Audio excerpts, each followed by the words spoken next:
Hi, it's me again, Alicia Hart. I am a K through 2 autism teacher, and I am here charging my EV, and I thought I would give you another update. So today I had an autism consortia to go to after I worked half a day, and then I did the consortia for half a day. I actually got a lot done today. I primed with a parent for a student that's starting on Monday. I had a child go completely bananas because the schedule was different today, and I'm every day as my I was about to say secondary teacher. When I was in Head Start, we called him secondary teacher. My parapro said, every day is a learning experience. So every time we mess up, we're like, well, at least we learned something, right? So today we had a lot of learning experiences, and I have a student who is probably placed in the wrong place right now. We're working on getting her onto an IEP. She's on an emergency 504 plan, and she cannot handle changes in her routine. So like yesterday, she had to go potty because she usually wears a pull-up, and she usually doesn't go potty until my para changes her before she goes home at 1 o'clock. She leaves early. And yesterday in the morning, she said she had to go, so she took her. She sat down and went potty, which was great. But the problem was when she came back to the classroom, she had a complete meltdown because she thought that now it's time to go home. And so that was hard. We got her over it. We made it through the day. But today at 9:45, we had library, and she thought we were going outside for recess. And she really likes to go on the playground. Like, I gave her this little bucket and a little spoon to play with outside yesterday. And so she ran and got the little bucket and the little spoon, and she was ready to go to the playground. So when she found out we weren't going to the playground, she got really upset. Well, then even when I got her regulated, she was off her game for the rest of the day. So, well, not for the rest of the day, but for another hour or so. So I finally called parents to go ahead and pick her up and explain what happened. So there's times that we do have to call parents to send a child home, and I guess that's what I'll cover today, is just my opinion on that. So my opinion is that we should have some hard and fast rules about when we should send a child home. I feel like never should we send a child home because they're on our last nerve. It should be for the benefit of that child, especially. So this child had a hard time regulating again, and I promise she was on my last nerve, I promise. But that's not a reason to send her home.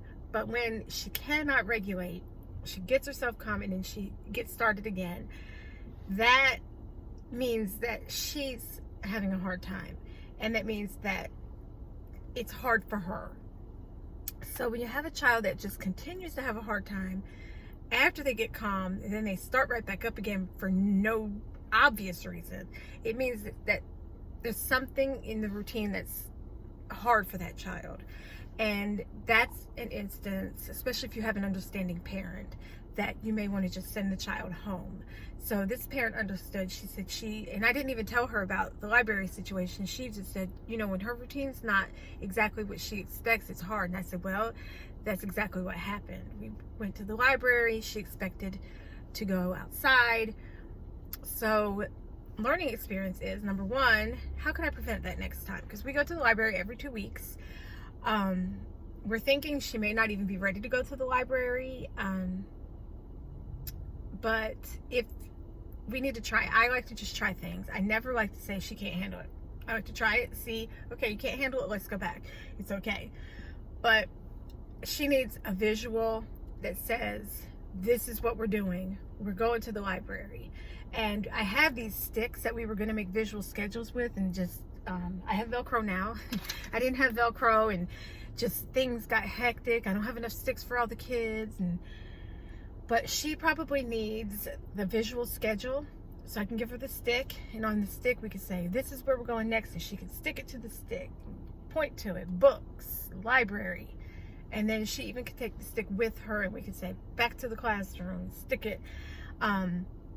So I think that's going to be a good thing for her. So you don't know me, but if you did, you would know that I'm not a big visual person as far as the little Velcro visuals for everything. First Then, we do it. We do First Then, we do visuals, but I do them mostly digital on my whiteboard. So we have, for instance, First Then is first you do iReady Math, then we do iReady Reading, then you get to choose something digital to do on your own, and then I have like a list of things they can choose from. But we have one or two students who have a hard time with that, with the iReady. So I'm thinking maybe time to do the actual touching visuals that say, I've done my iReady Math, I've done my iReady Reading, now I'm going to do this. And we need to be very specific about what he's working towards, because this one particular child, he loves Odd Squad on PBS Kids. So I can either make a PBS Kids visual or an Odd Squad visual. iReady Reading, iReady Math, PBS Kids. And that's pretty much how I feel like visuals should be used. I don't think we should just blanket hand kids a bunch of visuals, because sometimes they can get complicated, or at least in my opinion. Like, they complicate things for me, and I could just imagine how complicated it gets for the children. Like, I have 3 children right now who have AAC devices, and not one of them uses theirs, whether they use it or not. And when they do use it, they're not using it correctly. They're not using it to say, I want blah blah blah, I need blah blah blah. It's like the one is just playing with it. The other student, he won't even go near it. It's like it's made of glass, broken glass, and like if he touches it, he's gonna get cut. Like, he's like, no, iPad, no. And if you put it in his book bag to take home, he'll literally feel his book bag, and if it feels heavy, he'll open it, he'll take it out, and he puts it on the shelf where my para keeps the other iPads, and he'll stick it up there. He did it this morning. We didn't even know, so we knew it was in his book bag, and then she went to look for it and it wasn't in there, and she's like, where is it? And the other little boy was like, he put it up there with the iPads. And she's like, really? And she went up there and looked, and there it was. He put it up with the iPads.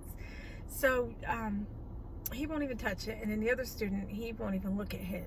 So yeah, but long story long, the reason I say that is that I've tried to learn how to use the AAC devices, because I'm like, okay, I'm an autism teacher, I have 3 kids with AAC devices, let me learn these. And I pick it up and I'm playing around with it, and I can't find what I'm looking for, and I'm like, this is so frustrating, I hate it. And then it's like, I know why they hate it, I hate it, it's frustrating. And these are students who actually can speak. One is what I would say, I heard the expression pre-verbal. I would say he's pre-verbal. He's not non-verbal. It's like he can speak. He just hasn't gotten to where he can organize his language in a way that he can say what he wants to say, just front and center. He can say it, but he says it very lengthy, roundabout way. Like, one day he was upset with me. I don't even remember what it was. I think I told him he couldn't get on Starfall. He loves Starfall, and he's like, he never says my name. He's like, Miss Hart, and he came right up to me and said, what? Miss Hart was walking and she slipped on a banana peel. And I was like, I realized what he was saying. I said, are you mad at me and you're wishing that I would slip on a banana peel? So that's how he says he's mad. He said Miss Hart was walking and she slipped on a banana peel.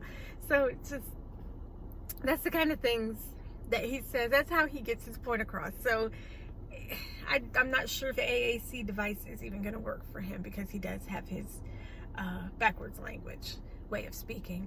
But we figure it out. So, you know, he can communicate when he needs to.